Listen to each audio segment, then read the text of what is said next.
Entrez en vous-même. Ces mots ont été écrits à Paris, en février 1903, par un homme de 27 ans qui n'avait alors ni argent, ni renom, ni la moindre idée de ce qu'il allait devenir. Il s'appelait Rainer Maria Rilke. Et ces mots, il ne les destinait pas au monde. Il les envoyait à un garçon de 19 ans, élève officier dans une académie militaire d'Autriche, qui venait de lui poser une question toute simple. Mes vers valent-ils quelque chose ? Ce garçon attendait un verdict. Il attendait qu'on lui dise oui, continue. Ou non, renonce, retourne à ta vie. Il n'a jamais reçu cette réponse. Et c'est précisément pour cette raison que le livre né de cet échange a traversé le siècle sans une ride. Voilà ce qui rend ces lettres si étranges. Elles ne contiennent aucun conseil technique, aucune méthode, aucune recette pour écrire mieux, aucune règle sur le vers, aucune correction dans la marge. C'est un livre qui refuse d'aider et qui, depuis plus de 120 ans, aide davantage que tous les autres. Ce que Rilke a refusé de donner à ce jeune homme, il vous le donne à vous, ce soir. Pas une réponse, une manière d'habiter vos propres questions. Nous allons faire ce chemin ensemble en 3 temps.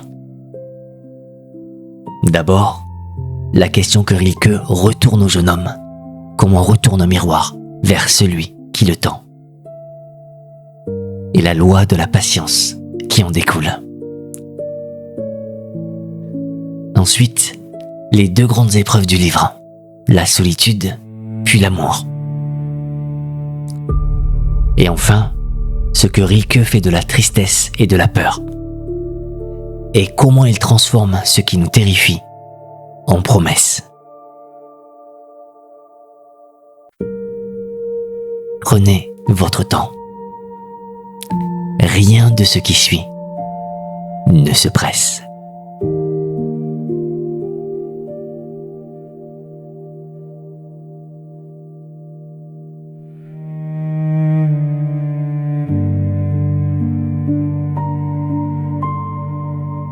Le jeune homme s'appelait Franz Xaver Capus. Il étudiait à l'académie militaire de Wiener Neustadt, dans les couloirs froids d'une institution qui fabriquait des officiers pour un empire qui allait bientôt disparaître. Un jour, un professeur lui apprend qu'un ancien élève de ces mêmes murs est devenu poète. Ce poète, c'est Rilke. Lui aussi a porté cet uniforme enfant. Lui aussi a connu ses dortoirs alignés, ses ordres criés dans le petit matin. Ce silence obligatoire qui n'est pas du calme, mais de la peur. Il en a gardé une blessure qu'il n'a jamais refermée. Capus écrit, donc. Il joint ses poèmes, recopiés sans doute avec soin. Il espère un jugement, une autorisation, peut-être une carrière. Il ignore à qui il écrit vraiment. Car à ce moment-là, Rilke vit à Paris, dans une pauvreté qu'il n'avoue à personne. Il travaille comme secrétaire auprès du sculpteur Auguste Rodin. Et il apprend de ce vieil homme, aux mains couvertes de plâtre, une seule chose. Une seule. Mais elle lui suffira pour le reste de sa vie.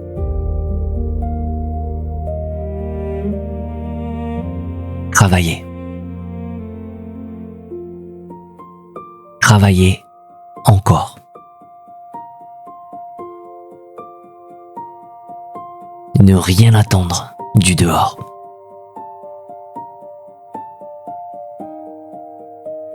Rilke n'avait aucune raison de répondre à cet inconnu. Et il lui répondra pendant près de 6 ans. Et sa première réponse est un refus.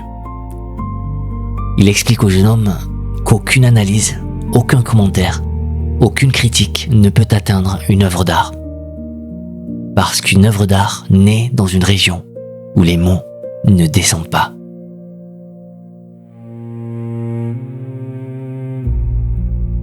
Écoutez ce que ça signifie pour nous, ce soir. Nous vivons entourés de compteurs.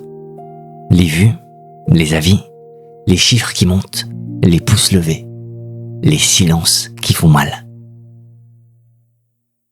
Nous avons appris, sans même nous en apercevoir, à mesurer notre valeur au bruit qu'elle fait autour de nous.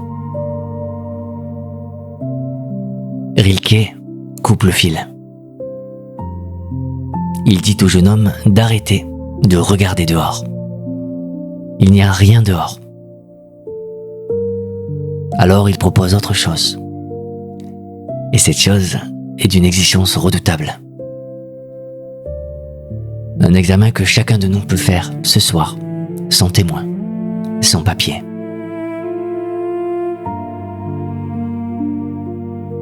Descendez en vous, dit-il, à l'heure la plus silencieuse de votre nuit,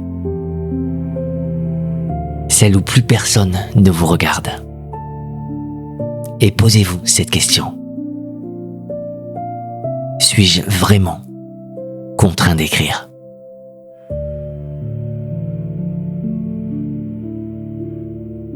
Pas est-ce que j'aime écrire ?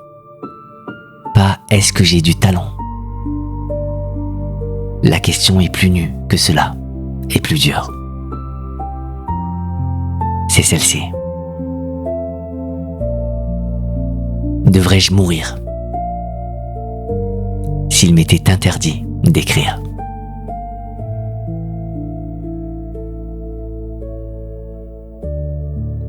Vous n'écrivez peut-être pas. Ça n'a aucune importance. Remplacez ce verbe par le vôtre. Soigner, bâtir, enseigner, élever un enfant, réparer ce que les autres jettent. La question ne porte pas sur la poésie. Elle porte sur la nécessité. Il y a en chacun de nous un verbe qui ne se négocie pas. Un verbe qu'on ne peut pas troquer contre un autre plus raisonnable. Quel est le vôtre ? De cette question découle tout le reste. Rilke pose ensuite son unique critère de beauté. Et ce critère renverse la table. Une œuvre est bonne quand elle est née d'une nécessité. C'est la nature de son origine qui la juge. Pas le résultat, pas l'accueil, pas la perfection de la forme. La source. Et si tout dépend de la source, alors rien ne peut être forcé, rien ne peut être hâté. Rilke prend l'image de l'arbre. Et il faut la laisser venir lentement, comme il l'a écrite. L'arbre ne presse pas sa sève. Il se tient debout dans les tempêtes du printemps, sans crainte que l'été ne vienne pas. L'été vient, il vient toujours. Mais il vient pour ceux qui savent attendre, comme si l'éternité s'étendait devant eux, sans mesure, sans angoisse. Nous mesurons nos vies en semaines et en trimestres.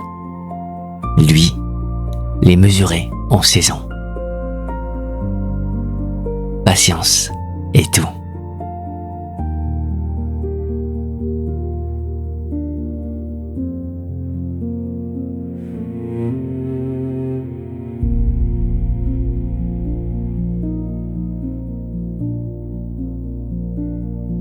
Il y a dans ces lettres une phrase qui leur sert de colonne vertébrale. Rilke demande au jeune homme de se tenir au difficile. Non par goût de la souffrance, il n'aimait pas la souffrance. Il en avait eu sa part. Mais parce que tout ce qui est vivant résiste. La pierre résiste au ciseau. La terre résiste à la charrue. L'eau résiste aux nageurs. Ce qui ne résiste pas ne nous transforme pas. Là où les autres voient un obstacle et changent de route, Rilke voit le signe qu'on se tient enfin au bon endroit. Et la première chose difficile, c'est celle-ci. Nous sommes indiciblement seuls. Rilke ne console pas. Il constate, avec une froideur qui vous coupe d'abord le souffle, que la solitude n'est pas une punition. Elle n'est pas un accident de parcours, ni la preuve que vous avez raté votre vie, ni le résultat d'un mauvais choix d'amis. Elle est la structure même de l'existence humaine. Personne n'entre dans un autre. Personne n'y est jamais entré. Mais regardez ce qu'il fait de ce constat. Puisqu'on ne peut pas la supprimer, il ne reste qu'à l'habiter. Car la solitude n'est pas l'isolement. Elle n'est pas l'absence des autres. Elle est la présence à soi. On peut être terriblement seul au milieu d'une fête, entouré de visages qui rient, et parfaitement accompagné dans une chambre vide, un soir d'hiver, avec une lampe. Ce que nous prenons pour un exil est en réalité un espace. Une pièce immense, sans meubles, que nous n'avons jamais visitée parce que le bruit nous a toujours retenus sur le seuil.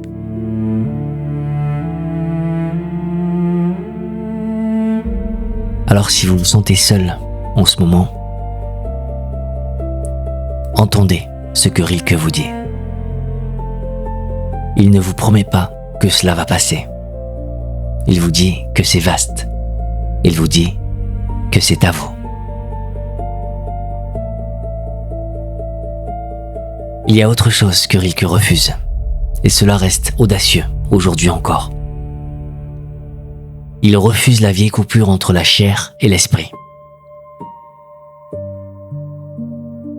Pour lui, la fécondité du corps et celle de l'esprit sont une seule et même force, qui prend seulement deux chemins.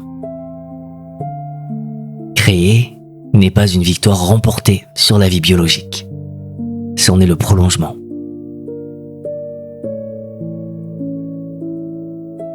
Il écrit cela en 1904 dans une Europe corsetée de honte, et il écrit sans trembler. Rien en vous n'est à renier. Rien.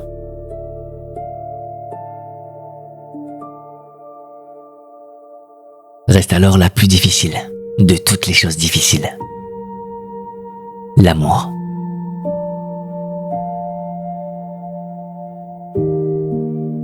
Rilke observe les jeunes gens de son temps. Ils se précipitent l'un vers l'autre, inachevés, encore informes, et ils appellent cela de l'amour. Ils cherchent quelqu'un pour ne plus se sentir perdus. Et ils se perdent ensemble, plus profondément qu'avant. L'amour n'est pas la fin de la solitude. C'est l'épreuve la plus difficile, l'examen suprême, le travail lent d'une vie entière. Il ne s'agit pas de fondre dans l'autre jusqu'à disparaître, jusqu'à ne plus savoir qui parle.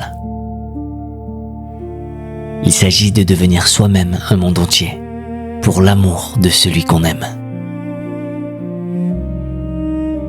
Deux solitudes qui se saluent. Deux solitudes qui se bornent et se protègent l'une l'autre. Rilke va plus loin encore. Il annonce un temps où la femme ne sera plus le contraire de l'homme, ni son complément, ni son repos. Une forme complète de la vie. Une humanité à part entière, avec ses propres lois, son propre poids.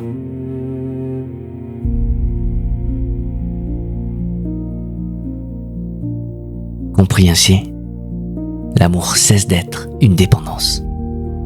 Il devient une école de dignité.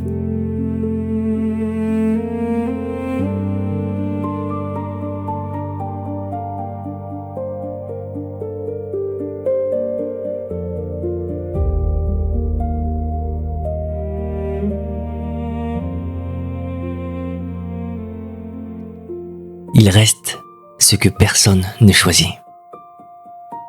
Les jours où tout s'assombrit sans raison. Où l'on se lève, où le café a le même goût que la veille, et où le monde, lui, a perdu le sien.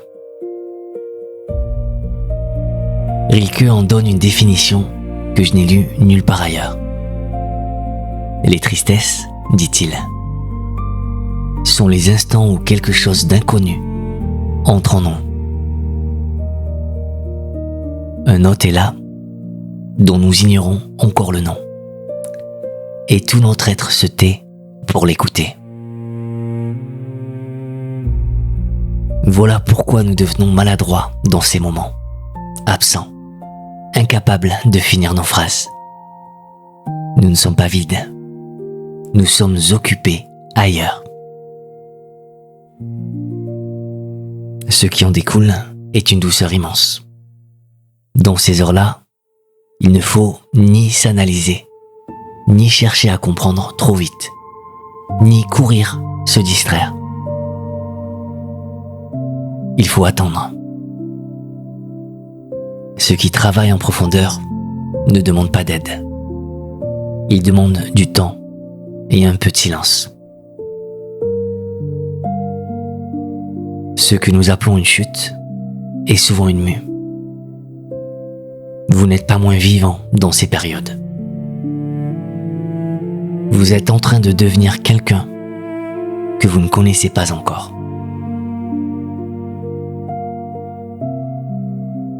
De là vient l'affirmation la plus vertigineuse du livre. La destinée ne vient pas du dehors à l'homme. Elle sort de l'homme même. L'avenir entre en nous longtemps avant de se produire, pour s'y transformer en secret.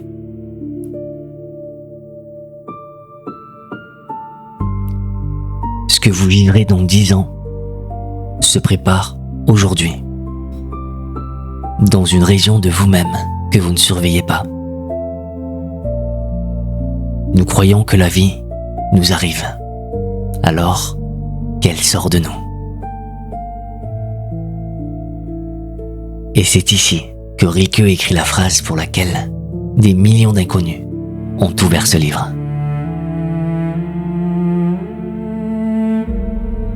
Peut-être tous les dragons de notre vie sont-ils des princesses qui attendent de nous voir beaux et courageux.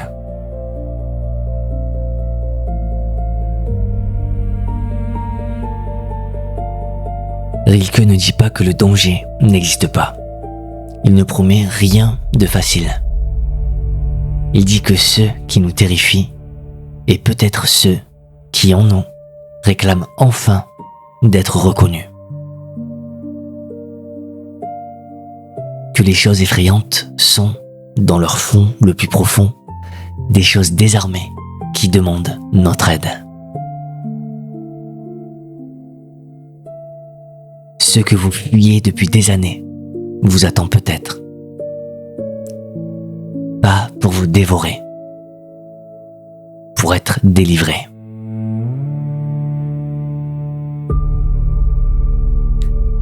Il appliquait cela jusqu'à Dieu, qu'il ne plaçait pas derrière nous, mais devant. Quelque chose que nos vies contribuent à faire advenir, jour après jour, sans le savoir. La dernière lettre est écrite à la fin de 1908. 6 ans ont passé. Franz Xaver Capus est officier. Il n'est pas devenu poète. Et voici le plus beau. Rilke ne s'en désole pas, il s'en réjouit. Il préfère savoir ce jeune homme dans une réalité rude, exigeante, vraie, plutôt que dans les métiers dits artistiques qui rôdent autour de l'art et finissent par le trahir. Puis il écrit la phrase qui referme tout. L'art, lui aussi, n'est qu'un mode de vie.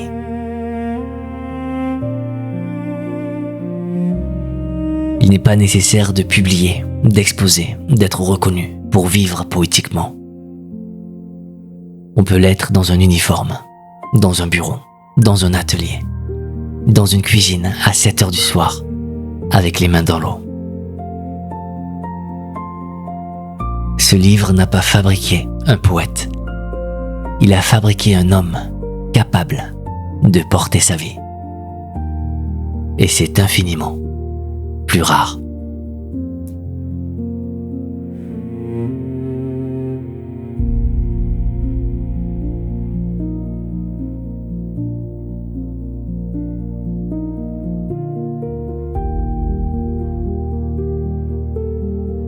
Trois mouvements et tout Rilke tient dedans. Descendre jusqu'à la nécessité qui ne ment pas et accepter la lenteur qu'elle impose. Habiter sa solitude d'abord, puis l'amour comme un travail et non comme un refuge. Accueillir la tristesse, la peur et cette destinée qui monte de nous sans prévenir. Une seule loi les traverse. Ne fuyez pas ce qui est difficile.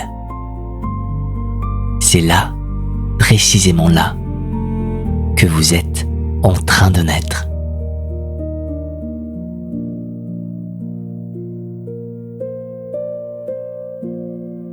Ce livre n'était pas destiné à nous. Il n'a jamais été écrit pour paraître. Ce sont des lettres privées, envoyées à un seul lecteur. Et c'est Franz Xaver Capus lui-même qui les a publiées en 1929, après la mort de Rilke, en gardant pour lui ses propres lettres, afin qu'on n'entende qu'une voix. Ce livre est né d'un effacement. Depuis, il accompagne des inconnus dans presque toutes les langues, parce qu'il ne parle d'aucune école, d'aucune mode, d'aucune technique. Il parle de la seule chose qui ne vieillisse pas. Ce que cela fait d'être un être humain qui ne sait pas encore quoi faire de sa vie.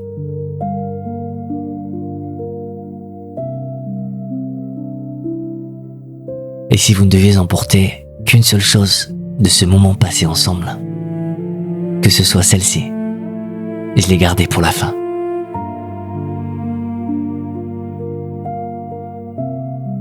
Cessez de chercher des réponses. Aimez vos questions elles-mêmes, comme des chambres fermées, comme des livres écrits dans une langue étrangère. Vivez les questions maintenant. Peut-être qu'un jour lointain, sans l'avoir remarqué, vous entrerez à l'intérieur de la réponse.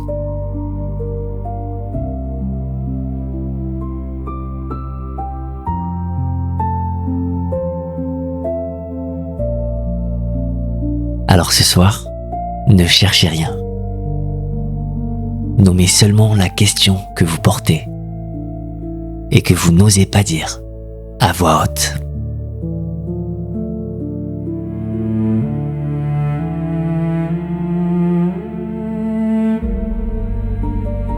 Merci de m'avoir accordé votre silence.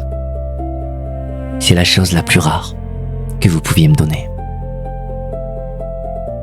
Il y a plus de 120 ans, un homme sans argent a pris le temps d'écrire à un inconnu qu'il ne rencontrerait jamais. Ces mots voyagent encore. Ils sont arrivés jusqu'à vous ce soir par un chemin que personne n'avait prévu. Que quelque chose ici continue de mûrir en vous, doucement, longtemps après que le silence sera revenu.